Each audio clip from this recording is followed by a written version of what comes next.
तो पहले तो ये ना कि आपने माशाल्लाह अपने एक एनजीओ बनाया, उस पर बहुत काम किया आपने, और पाकिस्तान में बिल्कुल कुछ ऐसे मौज़ूआत जो सुलगते हुए मौज़ूआत थे, बहुत हसास मौज़ूआत, उस पे आपने वर्कशॉप्स, कॉन्फ्रेंसेस, आपने किताबें ख़ुद कई लिखी, और इस तरह के मौज़ूआत और मज़ामीन को, यानी जिसको हमारे यहाँ समझा जाता है ना कि मज़हबी इंतहा पसंदी की जड़ों को जिस तरह से आपने समझा है, और फिर आपने उसको समझाने की कोशिश की हम जैसे लोगों को कि भाई असल मसला यहाँ है, इसको ठीक करेंगे तो फिर वो उसके जो समरात हैं या उसकी जो शाखें हैं वो फिर बाद में असल जड़ है। तो ये जो सारा काम किया, लेकिन आपका अपना एक बैकग्राउंड है मदरसे का, अकोड़ा खटक साहब फारिग होते सी, तो अगर थोड़ा सा आप हमें ये तो बताएं ना कि ये सब कैसे हुआ। तो जिस तंजीम ने मसाइल खड़े किए थे वो क्या नाम था और उसके क्या मकासद थे जिनकी वजह से चाइना में मसाइल मुसलमानों के लिए हुए? नहीं, तो ये ऑपरेशन पहले क्यों हो रहा था, तंजीम ये वजूद में बात में आप फरमा रहे हैं। अच्छा, ये जो आपने कहा तरक्की, तो उससे पहले क्यों वहाँ चाइना इस सूबे को नज़रअंदाज क्यों किया, इस पर कोई बात हुई? दूसरा, आपने जो तस्वीरें हमें दिखाई थी, कुछ वीडियोज़ भी आपने जब आप वापस तशरीफ लाए थे, आपसे मुलाकात हुई थी, तो वो तो जो इस तरह की उनकी इमारतें, मदरसे आप बोल रहे थे, हमने कह रहे तो मदरसे का तो हमने तो ऐसा कभी नहीं नक़े देखा है, बहुत तरक्की याफ्ता हर चीज़। तो उनके यहाँ क्या निसाब वगैरह किस तरह का है? तो वहाँ पर ये जो मजहबी इदारे हैं तो उसमें हिफ्ज़ वगैरह आपने फरमाया, तर्जमा है जिसको हम लोग कहते हैं अरबी, और ये एक उनके आलिम बनाने का पूरा एक सिस्टम था। और ये आपका ये जो सारा मसला 4 आपने वफूद भेजे और आपने इतनी मेहनत से इन सब चीज़ों को, तो इसका फिर उधर मगरबी दुनिया में भी इस पर कोई खबरें बनी या कुछ इस तरह हुआ? लेकिन ये तो पक्की बात है ना, अजानों पे तो पाबंदी है, स्पीकर पे, मीनार बनाने पे, इन चीज़ों का। सलाम और आदाब, उम्मीद है आप सब दोस्त अहबाब खैरियत से होंगे। पाकिस्तान भर में जिन इल्मी और तहरीकी शख्सियात से गुफ्तगू का मेरा इरादा था, उनमें से एक अहम शख्सियत हमारे बरादरम मोहतरम जनाब इसरार मदनी साहिब भी हैं। इसरार मदनी साहिब ख़ुद मदरसा बैकग्राउंड के फाजिल दरस निज़ामी हैं, और उसके बाद उनके पास पाकिस्तान भर में उठने वाली तहरीकात, आलमी सतह पर उठने वाली मुस्लिम मजहबी तहरीकात, और उसके साथ साथ मुआशरत, सियासत, मज़हब, इन सब पर मदनी साहब का जो एक तो इनका अपना मुतालिया है, और दूसरा इनका जो बराह रास्त तजर्बात हैं वो इस कदर ज़्यादा हैं, जो हम इनके साथ बैठते हैं जब किसी भी मौजू पे बात होती है। और इस वक्त जो कुछ हो रहा है अफ़गानिस्तान में, पाकिस्तान में, वहाँ तालिबान का, TTP का, इन सब पर, और फिर बैनुल-अक़वामी सतह की भी जो मुल्कों के ताल्लुकात है, वहाँ पर मज़हब और ये बाकी चीज़ों का किस तरह से वो चीज़ें असरअंदाज होती है, तो वो एक मौसूआ शख्सियत हम कहते हैं, इंसाइक्लोपीडिया माशाल्लाह से। तो बहुत सारे मौज़ूआत हैं जिन पे हमने मदनी साहब से बात करनी है इंशाल्लाह। तो आज तो पहली बार हमने इनको गिरफ़्तार किया है, मदनी साहब टाइम देने में ज़रा वो कर रहे थे, तो इनकी नवाजिश है, मेहरबानी है। और तालिब इल्म को भी इन्होंने बहुत इज़्ज़त अफ़ज़ाई की, हर वक्त बहुत हौसला, और इनकी सबसे बड़ी खूबी, तमाम खूबियों में से अगर हम ये कहें तो इनकी ये ख्वाहिश होती कि जो इनके इर्द गिर्द के लोग हैं, साथी हैं, ये उन सब को भी आगे ले जाना चाहते हैं, प्रोमोट करना चाहते हैं, उनको भी तरक्कियों पे देखना चाहते हैं। तो मदनी साहब बहुत शुक्रिया, आपने हमें टाइम दिया।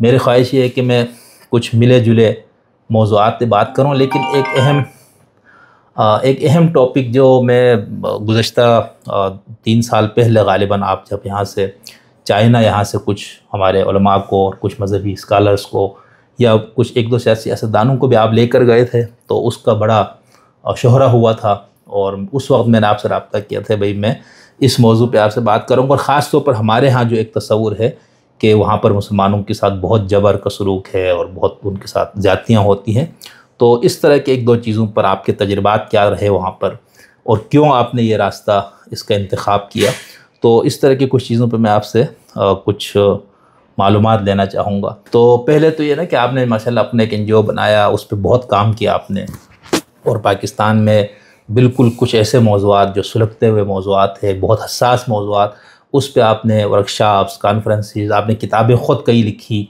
और इस तरह के मौज़ूआत और मज़ामीन को, यानी जिसको हमारे यहाँ समझा जाता है ना कि मजहबी इंतहा पसंदी की जड़ों को जिस तरह से आपने समझा है, और फिर आपने उसको समझाने की कोशिश की हम जैसे लोगों को कि भाई असल मसला यहाँ है, इसको ठीक करेंगे तो फिर वो उसके जो समरात हैं या उसकी जो शाखें हैं वो फिर बाद में असल जड़ है।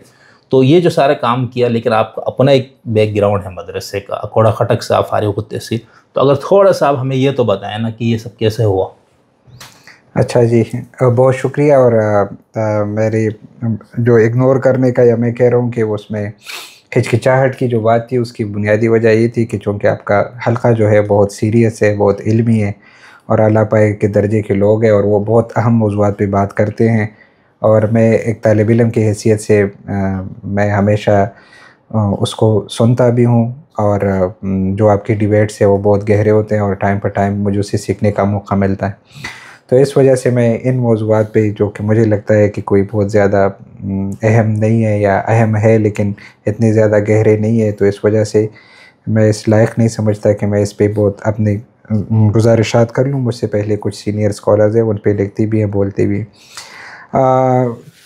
जहाँ तक आपने तारुफ़ का सवाल के बुनियादी तौर पर ये कहाँ से आया, तो उसकी एक वजह ये थी कि गुज़िश्ता कई सालों में पाकिस्तान में जो इंटरनेशनल मीडिया और फिर जनूबी एशिया में जो बैनुल-अक़वामी मीडिया थी और फिर इंटरनेशनल मीडिया और उसके जो इदारे, वो बाकायदा चीन के हवाले से एक तफसीली रिपोर्ट शाया करते थे। और अगर आप उसमें देख ले तो इंटरनेशनल रिलीजियस फ्रीडम की जो USCIRF United State institute, international institute for religious freedom, उसकी जो रिपोर्ट है जिसमें वो बताते थे कि मज़हबी आज़ादियों के हवाले से जो 7 मुल्क है वो कंट्री ऑफ पार्टिकुलर कंसर्न्स उनका एक कैटेगरी है कि उसको, और फिर वो स्टेट डिपार्टमेंट को कहते थे कि आप इन मुल्कों पे पाबंदी लगा दें। अच्छा। दिलचस्पी की बात यह कि उसमें चाइना, पाकिस्तान, इंडिया, बर्मा और कुछ अफ्रीकन ममालिक, वही कोई 7 ममालिक ऐसे थे कि ये जो है ये उसमें वो रहते मुस्तकिल उसका हिस्सा रहते। तो इत्तेफ़ाक़न एक बार मेरी मुलाकात हो गई, और मेरी नहीं थी बल्कि हमारे उस्ताद मोहतरम प्रोफ़ेसर क़िबला याज़ साहब की मुलाकात हो गई मेरी उनके साथ, चीनी सफ़ीर के साथ, एम्बेसडर नोंगरोंग के साथ। तो उनके साथ हमने अफ़गानिस्तान, पाकिस्तान, मज़हबी समाजी मौज़ूआत पे बात की। लेकिन मुझे कहा गया था कि उमूमी तौर पर आप चीनियों के साथ इन मौज़ूआत पे बात नहीं कर सकते, ख़ुसूसन मज़हब के हवाले से, ख़ुसूसन मुसलमानों के हवाले से और उनके आज़ादियों के हवाले से। बहरहाल वो रिवायती मुलाकात जो हमारी सफ़ारती सतह पे जो 2-4-6 जुमले और थोड़ी बहुत तफसील, वो 10-15 मिनट में वो कंटेंट ख़त्म हो गया। तो मैंने क़िबला साहब से इशारा किया कि अगर आप इजाज़त दे और गुस्ताखी माफ़ हो तो मैं इनके साथ कुछ बात करना है। तो मैंने उसको ये सारा पस मंज़र बताया कि हम जो कंटेंट पढ़ते हैं उर्दू में, मकामी मीडिया में, उसने मिसाल मसलन क्या, मैंने कहा DW, voice of America, BBC, Reuters और ये सारे जो न्यूयॉर्क टाइम, ये जो सारे इंटरनेशनल इदारे हैं और उनका जो कंटेंट यहाँ पर पब्लिश होता है, मैंने कहा कि इन सब में तो हम ये पढ़ते हैं और ये चीज़ें। तो उसने कहा कि ऐसा तो नहीं है, और वो थोड़े से शॉक्ड हो गए। उसने कहा कि, मैंने कहा नहीं, जो पाकिस्तान में भी उसके हवाले से जो, फिर मैंने उसको बताया कि जनूबी एशिया की मज़हबी वो क्या है और यहाँ पर हसासियतें क्या है और लोग इसको किस किस नज़र से देखते हैं और फला।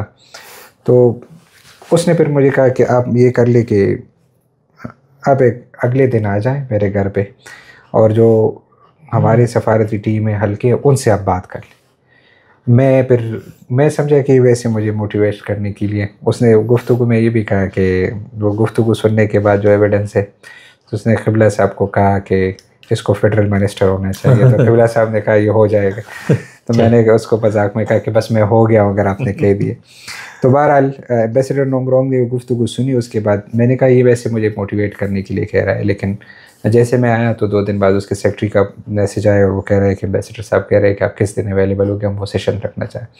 उस पर मैंने उनको बताया कि पाकिस्तान और जनूबी एशिया के मज़हबी अफकार क्या है, तंजीमें क्या है, बड़े बड़े जो बयानिया तश्कील देने वाले मूवमेंट्स वो क्या है, पॉलिटिकल क्या है, नॉन पॉलिटिकल मूवमेंट्स क्या है, फिर जो वायलेंट एक्सट्रीमिस्ट ग्रुप्स है वो कहाँ से कैसे कैसे निकलते हैं, ये थोड़ा सा। और फिर उनके सवाल जवाब की खानका क्या है, फ़लाँ क्या है, और बहुत सारी बड़ी बुनियादी चीज़ें, सूफ़ी क्या होते हैं, देवबंदी क्या होते हैं, सलफ़ी क्या होते हैं, फिर अक़लियतों की जो हिंदू की क्या तादाद है, क्रिश्चियंस की क्या है, फिर इशूज़ क्या है, मतलब इस तरह की, फिर मदरसास क्या है।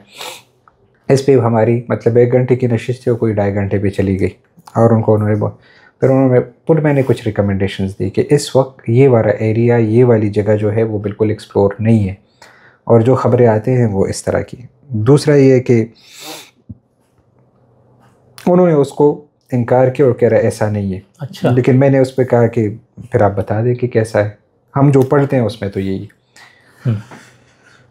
फिर मुझे मेरे ख़्याल से वो कोई बहुत पाकिस्तान छोड़ के मतलब टाइम पूरा हो गया और वो किसी आला ओहदे पे वहाँ पर फायज़ हो गए। लेकिन दरम्यान में कोरोना और चीज़ें चलती रही। 2-3 साल बाद मुझे उनकी टीम का पैगाम आया और उन्होंने कहा कि हम एक पहला वफ़द तश्कील देना चाह रहे हैं एक मजहबी सफारतकारी प्रोग्राम का। इससे पहले ये वफ़द हमने पूरे एक प्रोग्राम इस पे इस्टेब्लिश किया था। तो हम इंडोनेशिया गए, हम वफ़ूद को लेके गए। इंडोनेशिया में मज़हब और सारी चीज़ें कैसी है, हज़रतुल उलमा कैसी है, तो ये पूरा जापान एक वफ़द को लेके, अफ़गानिस्तान एक वफ़द को लेके गए। तो इसी तरह का ये सिलसिला एक मॉडल है जो कि हमारा चल रहा है। और वो मैं उस पर ये कर रहा हूँ कि मज़हब के हवाले से या जो परसेप्शन रहे कि क्या रोड बंद कर लो, किसी को मार दो, किसी को ख़बरें, मोब वायलेंस की ख़बरें, नेशनल इंटरनेशनल पूरी दुनिया की मीडिया में ये चीज़ें चलती है। मैं कह रहे कि नहीं, मज़हब का एक बहुत बड़ा मुस्बत किरदार भी हो सकता है और हमारे माशरों में है। आप पाकिस्तान दुनिया का छठा ऐसा मुल्क है जो कि लार्जेस्ट चैरिटी, जो कि और ये चैरिटी सारी बेशतर मजहबी चैरिटीज़ हैं। ऐसा ही ठीक हो गया। तो बहुत सारी चीज़ें मिसाली मुस्बत है कि यहाँ अस्पताल चल रहे हैं, खैरात से, ज़कात से, डायलिसिस सेंटर चल रहे हैं, तालीमी एजुकेशन चल रहा है। मतलब लोग हार्वर्ड और स्टैनफोर्ड तक बच्चे जाते हैं इन खैराती इदारों से निकल के, यतीम खाने चल रहे। एक बहुत बेशुमार चीज़ें इसमें मुस्बत पहलू भी हैं जिस पे हम काम नहीं करते। जो मौजूदा डिस्कोर्स है इंटरनेशनल रिलेशंस का, रियासतों का, वो मेरे ख्याल से लिबरल वैल्यूज़ पे कायम है। तो उसमें इन चीज़ों को बहुत ज़्यादा मेरे ख्याल से इतना अप्रिशिएट नहीं किया गया जितना इसको करना चाहिए था। तो वो मेरा जो कि एक सफ़र इस तरह था कि local development, NGO, international development relations, मिलना जुलना सफारतकारों से। तो मुझे पता चला कि हमारा जो मजहबी हल्का है या हमारी जो तर्जमानी है वो इतनी अच्छे अंदाज में नहीं हुई। इस वजह से मैंने नेटवर्किंग का सिलसिला शुरू किया और इससे ये हो गया कि एक मजहबी रहनुमा जाके जब इस तरह की इंतहा पसंदी भी बात करता है, बायलैटरल रिलेशन, दो तरफ़ा ताल्लुकात पे बात करता है, तो उसका पैगाम बहुत अलग तरीके से दिया जाता है और बहुत पॉजिटिव दिया जाता है। और ये भी नहीं है कि सारे मजहबी ग्रुप फ़िरका परस्त है, सारे मजहबी ग्रुप इंतहा पसंद है, ऐसा है भी नहीं है। एक मामूली सा हल्का होगा और उनकी शायद कई नुकसानात ज़्यादा हैं और हम उसका इनकार भी नहीं कर सकते कि वो मौजूद है। लेकिन ये है कि वो मुस्बत पैगाम कम जा रहे हैं और मनफी पैगाम, तो हम कह रहे थे कि नहीं, जितना जो है उस हिसाब से उनको लिया जाए जो इशूज़ है। इस तनाजुर में प्रोग्राम तश्कील दिया गया और इसके बाद हमारा पहला विज़िट हुआ और आप हैरान होंगे कि हमारा जो पहला विज़िट था वो सिंकियांग का हुआ। अच्छा। और सिंकियांग, इसके बारे में सबसे ज़्यादा कहा जाता है कि सिंकियांग जो है बिल्कुल उसके बारे में बहुत सारे मसाइल हैं और मीडिया में और चीज़ों में, लेकिन हम वो चीज़ें जो चीज़ें हमने नहीं देखी उसको तो हम बयान नहीं कर सकते, लेकिन जो चीज़ें हमने देखी हम उस पर बात कर सकते हैं कि जो हमारे मुशाहदात है। अब उस पर बहुत सारे कैंपेन्स बने, मुहिम बने, इसके फ़ला बात छुपाई गई, फ़ला चुराई गई, फ़ला ये हो गया, फ़ला ये हो गया। तो मैं उनको ये कहता था कि बुनियादी तौर पर ये मसले तो अपनी जगह पर वहाँ पर रहे हैं और उसके अपने पस मंज़र है, लेकिन इसके अलावा जो बुनियादी तौर पर सिंकियांग के जो हालात हमने देखे वो हम बयान कर सकते हैं। और ये मुस्लिम अक्सरियती सूबा है। अच्छा, सिंकियांग के बारे में थोड़ा सा बता दूं कि सिंकियांग यूँ समझे कि जैसे पाकिस्तान का बलूचिस्तान है। अच्छा। सिंकियांग मुस्लिम अक्सरियती सूबा है, नंबर 1। नंबर 2 ये है उसका जो वो है मरकज़ी मकाम है, कैपिटल सिंकियांग का वो उरूमची है। मशहूर शहरों में काशगर और आकसू और कई शहर हैं, और उरूमची ख़ुद बड़े शहर शामिल हैं। सिंकियांग जो है सिर्फ बलूचिस्तान इस तरह नहीं था, मतलब वो डेवलपमेंट के एतबार से, तरक्की के एतबार से, तरक्की के जो इंडेक्स है उसके एतबार से, पर कैपिटा इनकम के एतबार से, इन सारे इंडिकेटर्स में वो चाइना के जो मेन सूबे हैं उससे बहुत पीछे था, पसमानदा, बहुत पसमानदा। मैं मिसाल जो बलूचिस्तान की दी है ये इसी टाइम पे बिल्कुल उस पर फिट आ रहा है, या फाटा के कुछ इलाके इस तरह हो सकते हैं। यहाँ पर आप जो मिसाल बलूचिस्तान की दे रहे वो आबादी और रकबे के लिहाज से नहीं, वो रकबे के एतबार से, तामीर के एतबार से मैं कर रहा हूँ। सिंकियांग इतना बड़ा है, 2 पाकिस्तान मिला दी तो एक सिंकियांग बनता है। वो अच्छा, 2 पाकिस्तान मिला के एक सिंकियांग बनता है। और ये सूबा है, ये सूबा है। और आप जो कह रहे हैं या पाकिस्तान में जो पस मंज़र है कि जी CPEC चाइना को उठाएगा, वो CPEC सिर्फ सिंकियांग को उठाने का एक प्रोजेक्ट है। अच्छा, एक सूबे को उठाने का प्रोजेक्ट है, न कि पूरे उस पर। 2008 में पूरी दुनिया में 9/11 के बाद ये मगरबी ममालिक की जो इराक़ में, सीरिया में, अफ़गानिस्तान में मौजूदगी और उसमें फिर उन्होंने जिस तरह यलगार किया और उसके रद्द अमल में जो प्राइवेट जिहादी तंजीमें बनी या अस्करी पसंद मूवमेंट जो है वो निकल आए, इसी तरह के एक मूवमेंट सिंकियांग में निकल आए। और उसकी वहाँ पर हिस्ट्री है कि वो एक मस्जिद से होके पूरी उनकी मीटिंग हो गई और वहाँ से सिलसिले शुरू हो गए। अच्छा, चाइना ने ये चीज़ें मेरे ख़्याल से, हम ये समझ रहे थे कि इस पे बात नहीं होगी, लेकिन हमने सिंकियांग में एक उसका विज़िट किया, एक म्यूज़ियम का। उस म्यूज़ियम का नाम है counter terrorism and extremism museum. अब ये चीज़ हमारे लिए बिल्कुल नहीं थी कि मतलब इस तरह की चीज़ें महफूज करना है, इस पे बात करना है, और फिर आप मुस्लिम रहनुमाओं के वहाँ लेके जाए तो बड़ी अजीब है।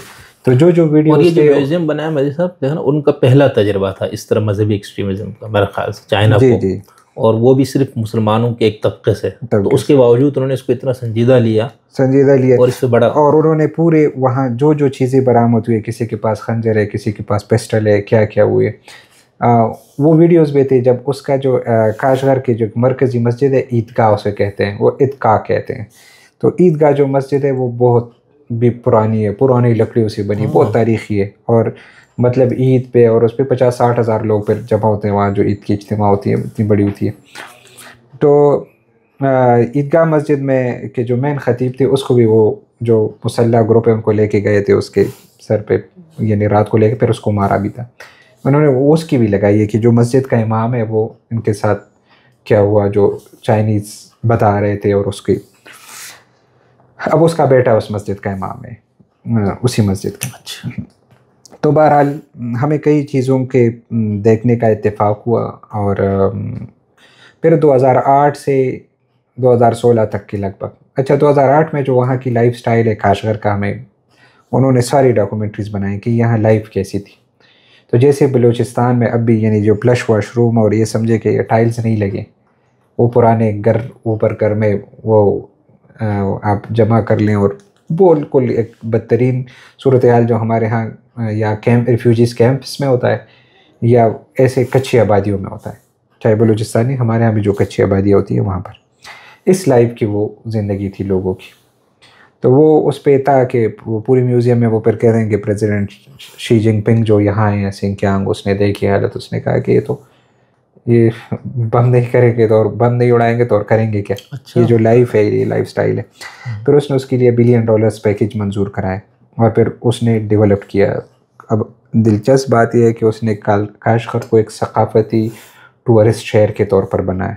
पुराना काशगर, दीवारें आपको कच्ची नज़र आएंगी वो, और बहुत स्टेट ऑफ द आर्ट, वो पुराना एंशिएंट सिटी वहाँ पर एक है जहाँ हम गए तो 40-50 हज़ार टूरिस्ट मौजूद थे शाम को, इतने ज़्यादा टूरिस्ट थे। हकीमों की पुरानी दुकानें, जो पुरानी रिवायती थी वहाँ, हिकमत की, मुसलमानों की बहुत सारी चीज़ें वो आपको वहाँ पर मिलेंगी। फिर इस तरह हम गए अरुमची में। मेरे लिए यही बड़ी हैरत की बात थी कि कम्युनिस्ट पार्टी ऑफ चाइना का जो डिप्टी सेक्रेटरी जनरल था सिंकियांग का, वो एक मजहबी आलम था जो अल-अज़हर से फारिग था। ठीक है। जो कम्युनिस्ट पार्टी की लीडरशिप के साथ जो सेक्रेटरी जनरल होता है सिंकियांग का, यानी यूँ समझे कि अब पाकिस्तान में या इमरान खान साहब या नवाज शरीफ साहब या शहबाज शरीफ साहब, यानी इस लेवल की जो पार्टी लीडरशिप थी उनके साथ हम, और वो उन्होंने इस वफद को बहुत सीरियस लिया कि पाकिस्तान से आ रहा है। और बहरहाल उनके साथ जो मीटिंग्स हुई, ये सारी चीज़ें, फिर उसके मीटिंग्स में, और फिर उसके बाद ये सिलसिला उन्होंने इतना अप्रिशिएट किया कि ये सिंकियांग में मेरे ख्याल से पाकिस्तानी रहनुमाओं का पहला वफद था, ये बल्कि मुस्लिम रहनुमाओं का इस तरह पर। उसके बाद मुझे एक चाइनीज़ सफारतकार ने कहा कि आपके वफद के जो अच्छे नताइज आएँ, तो उसके बाद हमने एलो किया उसको, OIC को, कि उसके वफद को हमने छोड़ा। उसके बाद फिर उसने मुस्लिम और रहनुमाओं का वफद भेजा, उसके बाद फिर दूसरा वफद हमारा गया, फिर तीसरा वफद गया। तो मतलब ये कि 4 वफूद तकरीबन हमारे इससे होके आए हैं, और हम उससे टाइम बाय टाइम हर वफद की जो ऑब्ज़र्वेशन है वो ये है कि मज़ीद बेहतरी आ रही है। तो ये एक faith based diplomacy, religious diplomacy जिसको हम कहते हैं, कि इससे ख़ुद हमें बहुत लर्निंग हो गई, और वहाँ पर भी उसके हालात बेहतर हुए, और हमें एक आगाही मिली कि मुसलमानों के हालात। अभी जो आखिरी वफद हमारा गया था, जिसके साथ मैं नहीं था, और हमारे दोस्त हैं बैरिस्टर सैफ साहब, और उलमा में कई उलमा थे, ज़ुबैर अशरफ उस्मानी साहब थे, मौलाना अब्दुल कुद्दूस मोहम्मदी साहब थे, मुफ्ती अनवर शाह साहब थे, मौलाना अहमद साहब थे, और भी कई उलमा थे उनके साथ। तो मुख्तलिफ़ मज़हबी इदारों के, तो उन्होंने जो देखा है मुफ्ती उसामा अजमल कासमी साहब और कई लोग, तो उन्होंने जो बीजिंग में एक बहुत बड़ा इन्होंने सरकारी इस्लामिक एसोसिएशन बनाया है, जो कि बीजिंग में, जो कि पूरे चाइना के जो मजहबी उसको वो देखते हैं। तो उसके डेटा के मुताबिक इस वक्त चीन में जो है 35,000 से ज़ायद मसाजिद, 35,000, 35,000 मसाजिद है, जिसमें 55,000 से ज़्यादा इमाम और खादिमीन मुअज़्ज़िनीन सबको मिला के 55,000 से ज़्यादा है ये। ठीक हो गया। और इसमें इस्लामिक सेंटर्स है जिसमें बाकायदा क़िरात के मुकाबले और कंपटीशंस ये भी होते हैं, और तराजे में चीनी ज़ुबानों में। और इस्लामिक एसोसिएशन ऑफ ज़िंगजान एक मदरसे में मैं ख़ुद गया हूँ, तो वहाँ पर जो तदरीस थी वो 3 ज़ुबानों में कुरान की चल रही थी। काशगरी ज़ुबान जिसका रस्मुल ख़त अरबी है। अच्छा हाँ। दिलचस्प बात यह है कि अगर आप सिंकियांग में काशकार में उतरे तो उसके एयरपोर्ट पे लिखा होता है अरबी में कशकार। तो मुसलमानों का जो मुकम्मल अरबी रस्मुल ख़त है वो तमाम बिल बोर्ड्स पे आपको पूरे शहर में, आप कहेंगे कि जैसे अब इस्लामाबाद में जाए तो आपको बहुत मुश्किल से उर्दू रस्मुल ख़त मिलता है। आप ब्लू एरिया से होके सारे F7 से होके आ गए ना, आपको उर्दू रस्मुल ख़त नाम सारा अंग्रेज़ी में नाम लिखे, उनका अरबी रस्मुल ख़त में सारा नाम है। लेकिन चाइनीज़ ने ये कोशिश की कि नीचे चाइनीज़ ज़ुबान को प्रमोट कर ले, तो छोटा लफ्ज़ होता है वो चीनी ज़ुबान में, जो मेन टाइटल होता है वो काशगरी ज़ुबान में होता है। और काशगरी ज़ुबान का हमें ये बड़ा मसला था कि वो आईफोन के ऐप ट्रांसलेटर पे भी नहीं आता। तो वहाँ जो चीनी हमारे साथ हुक्काम जाते थे वज़ारत ख़ारिजा के, तो पहले काशगरी से वो तर्जमा होता चीनी में, चीनी से फिर हमें करते थे अंग्रेज़ी में, फिर अंग्रेज़ी से कभी मैं कभी दूसरा साथी उसको मकामी ज़ुबान में ट्रांसलेट करता था। तो एक टाइम पे इतने मसले वहाँ पर होते थे, और इस वजह से शायद हम उस चीन को इस तरह डिस्कवर नहीं कर रहे ज़ुबानों के एतबार से, सकाफ़त के एतबार से। दूसरा है कि अभी उसने एक मज़ार जो है बैरिस्टर ज़फ़रुल्लाह साहब जब तशरीफ़ ले गए थे पिछले वफ़द में, राग़िब नईमी साहब और ये सब, तो एक ख्वाजा यूसुफ गालिबन के नाम के कोई बुज़ुर्ग की मज़ार है जो कि 900 साल पुरानी। अच्छा। अब पूरे मज़ार को उन्होंने पूरा बनाया है, उसके नीचे बागात और बहुत खूबसूरत की वो सूफ़ी रिवायत कैसे आई यहाँ पर। हम एक मदरसे में गए, इस्लामिक एसोसिएशन ऑफ ज़िंगजान, जिसके 8 मदरसे और मसाजिद तकरीबन इस्लामिक सेंटर्स वो चला रहे थे। वो मदरसा जो है वो state of the art Pakistan के किसी भी आला यूनिवर्सिटी से उसकी बेहतर बिल्डिंग्स थी, रिहाइश थी, खाने थे, पूरे उसके लंगर में जाके हमने खाना खाया। स्टेट ऑफ द आर्ट बच्चों को हिफ़्ज़ और तर्जमे की क्लास चल रही थी जो कि हम सब ने अटेंड किया।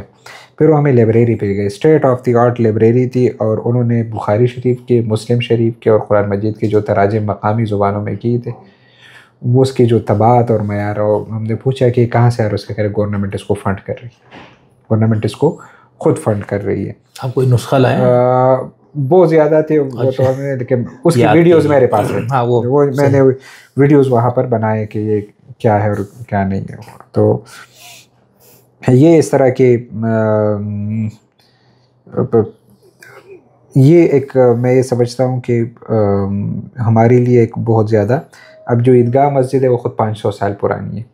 फिर एक इलाके में ये दूसरा वफ़द गया जहाँ हम गए ना कि शियान, जो कि पुराना कैपिटल रहा है चाइना का, पुराना माजी में जो रहा है। तो शियान की जो मस्जिद है वो 600 साल पुरानी है, जो कि लकड़ियों की बनी हुई। तो ये तो एक बुनियादी में जो हमारी ऑब्जर्वेशन है वो सारी चीज़ें हमने देखी हैं। अच्छा, इसमें मेरा एक सवाल तो ये ना, जो जिस तंजीम ने मसाइल खड़े किए थे वो क्या नाम था और उसके क्या मकासद थे जिनकी वजह से चाइना में मसाइल मुसलमानों के लिए हुए?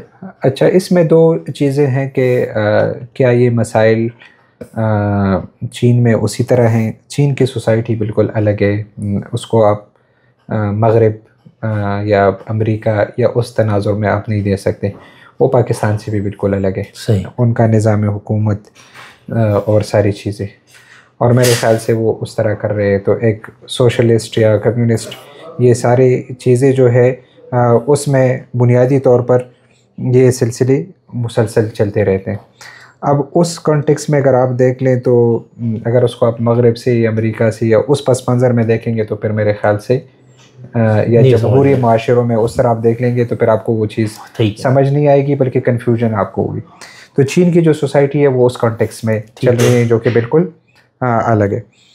East Turkistan Islamic Movement ETIM ये बनी और उन्होंने इस तहरीक को लीड किया। 400 या 800 उस वक्त की जो ब्रीफिंग्स वहाँ पर उनकी थी उसमें बताया गया। इन्होंने फिर ये किया कि हम मुसल्लह जद्दोजहद के ज़रिए ये करेंगे, इसको अलग करेंगे, अलग करेंगे, एक अलग स्टेट बनाएंगे। और एक इस्लामी उन्होंने पूरी रियासत। दुनिया से कहा कि मुसलमान जो है वहाँ जो वीडियोस थे उनके उसमें बाकायदा वो बता रहे हैं, अरबी में थे वो वीडियोस और कुछ मकामी ज़ुबानों में जो म्यूज़ियम्स में भी डिस्प्ले थे सॉरी, कि आप आ जाएं और हमला कर ले और इस खित्ते को वो कर ले, हमारे साथ मिलके इसको आज़ाद करें।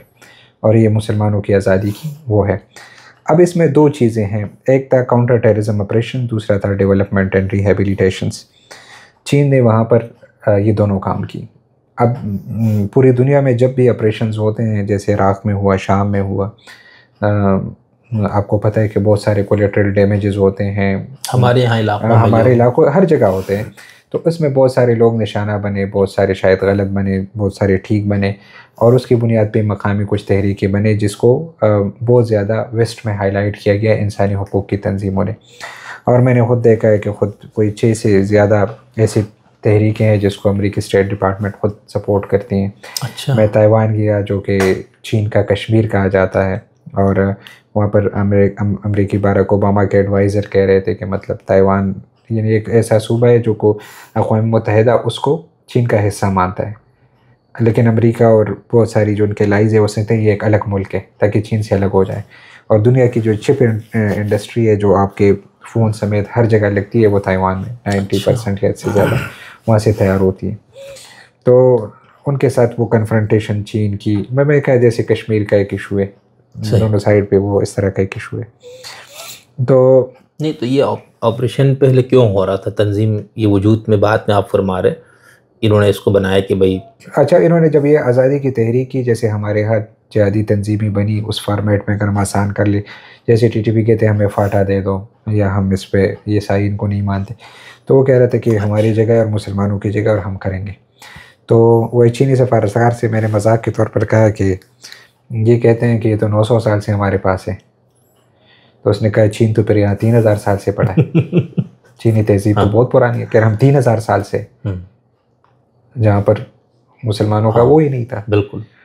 और अगर अच्छा, फिर मैं गया हूँ चीनी म्यूज़ियम्स में, जो चाइना का नेशनल म्यूज़ियम है बीजिंग में, उनमें बाकायदा वो नक्शे मौजूद है कि किस किस बादशाह के दौर में चीन की, वो कह रहे हैं कि चीन कम आए, यानी लोग इस्तेमाल कह रहे हैं कि जिसकी ताकत इकोनॉमी बढ़ती है वो अपने साथ फैलता है। वो कह रहे हैं चीन पे कब्ज़े के ये कम हो गया, उसके जो हज़ारों साल पहली तहजीब थी उसके जो वो चीज़, तो सारे नक्शे वो जो हिस्ट्री है चाइना की उस हिसाब से वो बात करते हैं। तो बहरहाल मैं ये चाह रहा था कि ये एक तंजीम बनी और वो हो गई, और उन्होंने उसको ऐसी एक तंजीम के तौर पर देखा जैसे अमेरिका ने दाइश को देखा या अफ़गान तालिबान को देखा, पाकिस्तान ने TTP को देखा, इंडिया ने कश्मीरी ग्रुप्स को देखा, सऊदी अरब ने यमन के हूसियों को, या यूँ समझे कि इराक़ में, ये सारी मतलब चीन का नुक्ता नज़र जो सरकारी है या जो उनका कम्युनिस्ट पार्टी ऑफ चाइना का मौक़िफ़ है कि इस तरह के ग्रुप को हमने इस तरह देखना। अब उसमें कोलेटरल डैमेजेस हुए, उसमें बहुत सारे लोग भाग गए, कुछ इन्वेस्टिगेशन में आ गए। फिर चीन ने ये किया कि रिहेबिलिटेशन प्रोग्राम स्टार्ट किया, जिसके वेस्ट की तरफ से कंसर्न रहता है कि ये कंसंट्रेशन कैंप्स है, जहाँ लोगों को मज़हब तब्दील किया जा रहा है और ये किया जा रहा है। जिस पे चीन के से मैंने पूछा तो उनका मौक़िफ़ ये था कि ये रिहेबिलिटेशन ट्रेनिंग्स है। पूरी दुनिया में जब काउंटर टेररिज्म ऑपरेशन होते हैं, फिर बच्चों को, वहाँ के लोगों को वापस नॉर्मल हालात में लाने के लिए, उनको स्किल्स देने के लिए, उनको माशरे में एडजस्ट करने के लिए एक ऐसा प्रोग्राम था। और जो रिहेबिलिटेशंस के जितने भी TURs थे अक़वाम मुत्तहिदा की, ये उसके मुताबिक था। और हमने UN को कहा है कि अगर इसमें कोई चीज़ मिसिंग है तो आप हमें बता दें, लेकिन वो उस प्रेशर्स, जो इंटरनेशनल प्रेशर्स की वजह से फिर उन्होंने बंद कराए। लेकिन इसमें माइग्रेशन हो गई बहुत ज़्यादा लोगों की, वो पाकिस्तान के रास्ते से आए और मुल्कों के रास्ते से आए और ये बाहर दुनिया पे चले गए, उनको एजाइलम मिल गए, किसी को नेशनलिटीज़ मिल गई, और उनको जो है ज़्यादा शिद्दत से अपने आवाज़ को दुनिया तक पहुँचाने का मौका और मिला। और जब ये ऑपरेशन चल रहे थे, चीज़ें ऑपरेशन रुक गए 2016 से लेकर अब तक कोई एक पटाखा वहाँ नहीं फटा, न कोई ऑपरेशन हुआ है।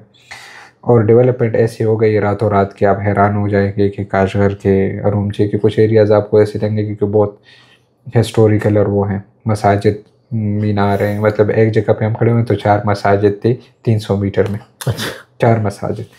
तो वो इशू नहीं है मेरे ख्याल से। लेकिन बुनियादी तौर पर चाइना को जो इशू था कि वो इस तरह की मूवमेंट को बताना, मैनेज करना और सारी चीज़ें, ये उनका एक सीरियस कंसर्न रहा है और उस पर उन्होंने किया है। तो जो ये कह रहे हैं कि वहाँ पर कुछ ज़्यादती हुई या कुछ मसाइल हो गए या मुसलमानों को या जबरी मज़हब तब्दील कराना, जबरी तो मज़हब के तो मिसाल तो इस तरह की नहीं मिली हमें कोई भी। लेकिन जो ये है कि जुल्म और जबर, वो इस काउंटर टेररिज्म ऑपरेशंस और इस तरह के हालात, और ये बहुत रिसेंट है, 2008 से 16 आपको पता है कि बहुत रिसेंट है। लेकिन उसके बाद जो आप तरक्की और वो चीज़ें देख रहे हैं, जैसे हमने देखें अफ़गानिस्तान में 20 साल अमेरिका, और वहाँ उसके बावजूद क्या तबाही भाई, पूरा स्टेट कोलैप्स हो गया। तो इस तरह नहीं हुआ, वो बहुत रातों रात उन्होंने तरक्की की। उन्होंने कल्चर को जिस तरह प्रमोट किया, शायरी और मौसीकी को इतनी की यूनिवर्सिटीज़ बनाई, लोकल कल्चर को जिस तरह प्रमोट किया। और फिर चीन का मॉडल डेवलपमेंट का ये है कि वो जैसे शंघाई है जो कि मालदार तरीन सूबा है, 35,000 मल्टीनेशनल कंपनियाँ इस वक्त शंघाई में काम कर रही हैं, और इवन एलन मस्क की सारी कंपनियाँ भी वहीं से चलती हैं। तो मालदार सूबे को कहते हैं कि गरीब सूबे को अपने साथ उठा दो। तो अब शंघाई का जो ठेका है काशगर को उठाने का, वो शंघाई के ज़िम्मे है। तो काशगर को वो एक पूरा डेस्टिनेशन उसको प्रमोट करता है, ये करता है। जैसे हम भी कहते हैं ना, बड़ा भाई पंजाब है तो बड़ा भाई को कहते हैं फाटा को उठाएं, बलूचिस्तान को उठाए, जो कि उस तरह की जिम्मेदारी नहीं लेता। तो ये एक उस मॉडल्स में ये तरक्कियाँ बहुत तेज़ी के साथ बहुत रैपिडली चल रही हैं। लेकिन वो उस भी कहते हैं कि सारे मज़ाहिब आज़ाद हैं, लेकिन लॉ ऑफ द लैंड, हमारी जो कानून है इस रियासत की, उसके तहत। सही। अच्छा, ये जो आपने कहा तरक्की, तो उससे पहले क्यों वहाँ चाइना इस सूबे को नज़रअंदाज क्यों की, इस पर कोई बात हुई? हाँ, मेरे ख्याल से चाइना ने गुज़िश्ता, आप हैरान होंगे, जो कई साल के जो गुरबत का जो इंडेक्स आता है, तो पूरी दुनिया में ख़त गुरबत से अगर 100 लोग निकलें, 100 लोग निकले, उसमें से 80 चीन ने निकाले। वाह, अच्छा। तो चीन खुद, ये तो अभी मतलब ये उसकी जो चीन, यानी 2003 की जो डेटा है उसमें शायद इंडिया आगे था, 3-4 की जो डेटा उसमें चीन नहीं था, चीन पीछे था हिंदुस्तान। सही। तो ये बहुत रैपिड डेवलपमेंट उन्होंने की है, तो वो उठाते रहे सबको। मतलब मैं एक मिसाल दूं कि सिंकियांग का एक इलाका है आक्सू, जो कि जैसे चुलिस्तान यहाँ का इलाका है, जो कि सहरा है। उधर हम हमें लेके गए एक दिन, सुबह फ्लाइट पे, शाम को वापस आए। आप हैरान होंगे कि वहाँ उन्होंने एग्रीकल्चर रिवोल्यूशन ले आए थे, और वहाँ के लोग कच्ची मकाना से हो के बड़े बड़े बिल्डिंग से बना रहे थे, 30-30, 40-40 फ्लोर के बिल्डिंगों में लोग बन रहे थे, और सिर्फ फ्रूट से, एग्रीकल्चर से और ड्राई फ्रूट्स, इससे वो कमा रहे, और पूरी दुनिया में वो कर रहे थे, एक्सपोर्ट कर रहे थे। और पर कैपिटा इनकम जो यूएन के रिपोर्ट के मुताबिक 1985 में थी, वो 45 चाइनीज़ RMB थे। और अब जो यूएन के उसकी रिपोर्ट आई थी, वो पर कैपिटा इनकम वहाँ पर 5,500 RMB, 45 से 5,500 गुज़िश्ता 30 साल के अंदर, सिर्फ ज़राअत से। इसी तरह के हर इलाके को एक ख़ास मॉडल के तहत पे डेवलप किया गया है। तो मेरे ख़्याल से ये एक मुशाहिदात थे, और इसमें जो कि दूसरा नुक्ता नज़र है उसको भी सुनना चाहिए। और जहाँ पर वो कई कमी बेशी हुई है, तो हमने देखा है कि वो कह रहे हैं कि हम वेलकमिंग है, लेकिन इसमें जो आवाज़ें ख़ासकर इंटरनेशनल कम्युनिटी उतारती है, तो वो उसको कहते हैं कि ये अमेरिका या जो हमारे मुकाबिल ग्रुप्स हैं, ये शायद उनका सपोर्ट है। हमारे यहाँ भी ये नुक्ता नज़र पाया जाता है, और ख़ुद अमेरिका में भी शायद, और दुनिया के हर मुल्क में इस चीज़ को हम बहुत सीरियस लेते हैं। तो मेरे ख्याल से, लेकिन जो इंडिजिनस आवाज़ें हैं कि मकामी तौर पर मुफाहमत होनी चाहिए, स्पेस मिलना चाहिए। अच्छा, ये चीज़ आपको मुझे 2 चीज़ें बताई गई, क्योंकि 3-4 वफूद को मैं बराह रास्त असिस्ट कर रहा हूँ। तो शियान में जो मसला है, वहाँ हमारे वफद ने कहा कि हम बाहर निकले और गांव में गए, और गांव पे कोई जुमा हो रहा था और हमने नमाज़ पढ़ ली, कोई इशू नहीं। लेकिन सिंकियांग में आपको थोड़ा बहुत इसको हुकूमत का कंसर्न रहता है कि कौन जा रहे, क्या हो रहा है, क्योंकि वहाँ पर वो बहुत हादसात हो गए हैं। तो एक सिक्योरिटी का वो अभी तक वो कह रहे हैं। और अभी जो रिसेंटली में, अगर आप दाइश की ताज़ा मैगज़ीन्स देखें, वॉइस ऑफ खुरासान या द खुरासान गागिन पश्तो, उसमें सिंकियांग मुस्तकिल एक मौजू है कि हम यहाँ एंटर होंगे, ये करेंगे। तो मेरे ख्याल से उनका वो सिक्योरिटी कंसर्न रहता है, और इस वजह से चीनी उलमा को मेरे ख्याल से पाकिस्तान भी आने की इस वजह से थोड़े से मसाइल होंगे, क्योंकि ETIM के जो 2 सरबराह थे वो वज़ीरिस्तान में ड्रोन अटैक्स में मारे गए। तो इस वजह से ये एक हसासियत हमारे बॉर्डर्स पे होने की वजह से ये चीज़ें भी देते हैं। लेकिन इन तमाम मसाइल के बावजूद उन्होंने जिस तरह मेंटेन किया अमन को, चीज़ों को, जो हमने देखा है वो बिल्कुल एक मतलब मैं समझता हूँ कि बहुत हैरान कौन है।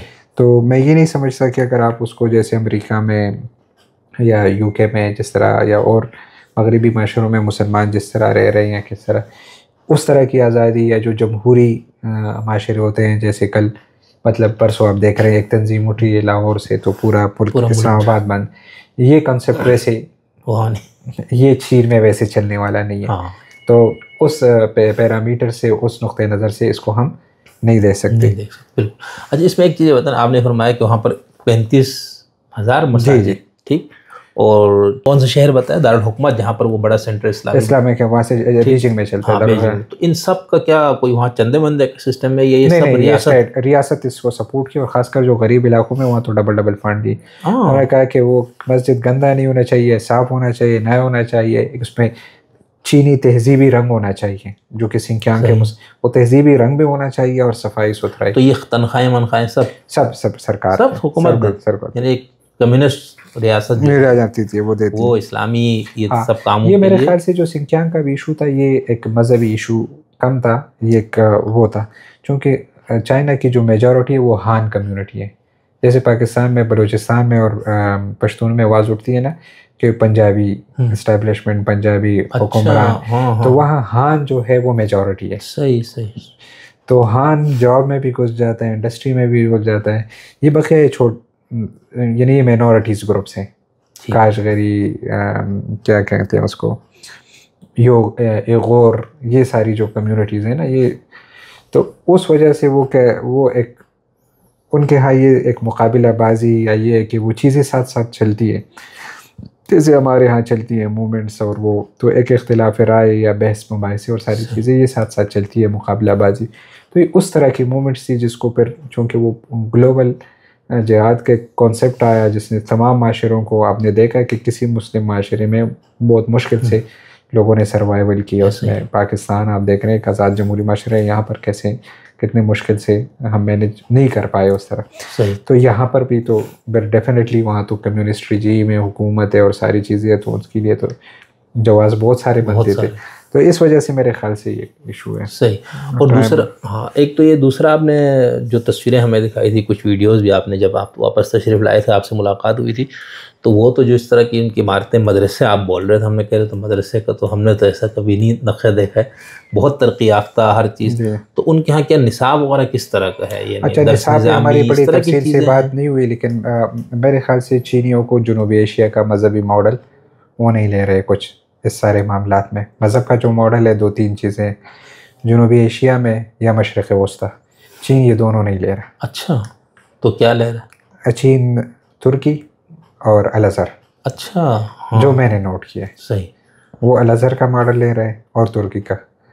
इस वजह से उनके जो शेख थे उन्होंने ब्रीफिंग में बताया, there is no Shia Sunni, no फलां जो मुस्लिम, क्योंकि अल-अज़हर से जब वो चीज़ आ जाती है, आपको पता है कि उसमें वो चीज़ें नहीं होती, इस तरह नहीं होती। तो सही। तो मेरे ख्याल से उन्होंने ये एक पॉलिसी के तहत ये तय किया है कि जो जनूबी एशिया के मजहबी फ़िक्र या मशरक़ वस्ता के जो मजहबी फ़िक्र में वो समझते हैं, शायद वो इतना इसको वेलकमिंग उस अंदाज से नहीं कहे कि वो आके यहाँ पर कर ले। इस वजह से हर वो मजहबी फ़िक्र, मतलब एक सवाल मुझसे कई बार हो रहे तबलीगी जमात का, इस पे मैंने बहुत काम किया है उनके साथ कि ये फ़िक्र कैसी है, चलती कैसी है, लेकिन इसके बावजूद चूँकि एक जनूबी एशिया मजहबी फ़िक्र है, तो मेरे ख़्याल से ये मेरी एक अपनी रीडिंग है उस नेगोशिएशन से, मामला से, शायद मेरी बात गलत हो कि वो उस तरफ फ़िक्र ज़्यादा करते हैं, अल-अज़हर ख़ासकर। सही। तो वहाँ पर ये जो मजहबी इदारे हैं, तो उसमें हिफ्ज़ वगैरह आपने फरमाया, जी हिफ्ज़ है, तर्जमा है, जिसको हम लोग कहते हैं अरबी, और ये यानी एक उनके आलिम बनाने का पूरा एक सिस्टम था, ये इस तरह नहीं था? नहीं, ये बेसिक्स थे, और ये कोरोना ख़त्म हो गया तो उन्होंने कहा कि हम पे बहुत प्रेशर रहा, वो तमाम चीनी यूनिवर्सिटियों पे रहा। अच्छा। हमारे एक यूनिवर्सिटी में 20-25 हज़ार स्टूडेंट वो रेजिडेंशियल वहाँ होते थे, वो हमने यूनिवर्सिटी में गए, पाकिस्तानी तलबा से भी मिले, तो वहाँ पर भी ये बड़ा मसला रहा कि कोरोना के बाद उन्होंने बंद किया, जब क्लोज़ तो क्लोज़, फिर कोई बात नहीं, पाकिस्तानी स्टूडेंट यहाँ बहुत पसे रहे, तो उन्होंने कहा कि मदरसों की भी तादाद को उसने बहुत मुतासिर किया। अच्छा। क्योंकि वो रेजिडेंशियल रह नहीं सकते कोरोना। वो कह रहे थे कि घर से ऑनलाइन तालीम किया करो, जो कि मदरसों के लिए ख़ासकर फिर भी मैनेजेबल ज़रा मुश्किल था उस माशरे में भी। तो वो कह रहे इसका असर पड़ा है। लेकिन हमने देखा है कि इस्लामी तरास की बेशतर अहम किताबें उनकी लाइब्रेरियों में मौजूद थी। तराजिम मैंने बुखारी और मुस्लिम के मैंने और देखे, बल्कि कुछ समझ भी नहीं आ रही थी, वफ़द दौड़ धूप में था। और इसके अलावा जो है ख़त्ताती का बहुत अच्छा है, कैलीग्राफी का भी पूरा है। तो और बाकी जो आइम्मा से, जो बड़े आइम्मा से मैं मिला हूँ बेशतर अज़हरी थी। और अच्छा चोगा या टर्किश इमाम का, टर्किश शेखुल इस्लाम की जो पगड़ी होती है वो, और इस तरह की वो करते थे। तो उन्होंने कोई बात बताई आपको कि हमें दाढ़ियों पे इतना वो नहीं था, क्या सख्ती नहीं थी? मतलब वो फोकस नहीं था जो जनूबी एशिया के मजहबी ताबीर में है। लिबास पे कोई इस तरह लिबास अच्छा, मतलब इमाम के लिए एक अच्छा लिबास पहन के आ जाती, बाकी वो पैंट पहन ले या कोई नहीं इस तरह। अच्छा।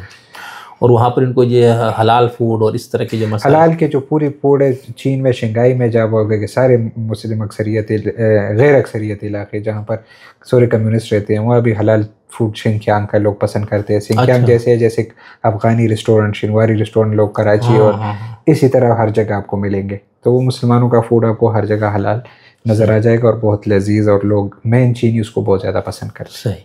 और ये आपका ये जो सारा माशाल्लाह 4 वो आपने वफूद भेजे और आपने इतनी मेहनत से इन सब चीज़ों को, तो इसका फिर उधर मगरबी दुनिया में भी इस पे कोई खबरें बनी या कुछ इस तरह हुआ? इस पे कंसर्न्स हैं और मगरबी सफारतकारों ने भी इस पे पूछा, और हमने कहा कि हमें जो नज़र आ रहा है, हम उस ऑब्जर्वेशन की बुनियाद पे कहते हैं कि चीन इसमें तरक्की कर रहा है और मुस्तकिल जो है मुसलसल इम्प्रूवमेंट इन चीज़ों में ला रहा है।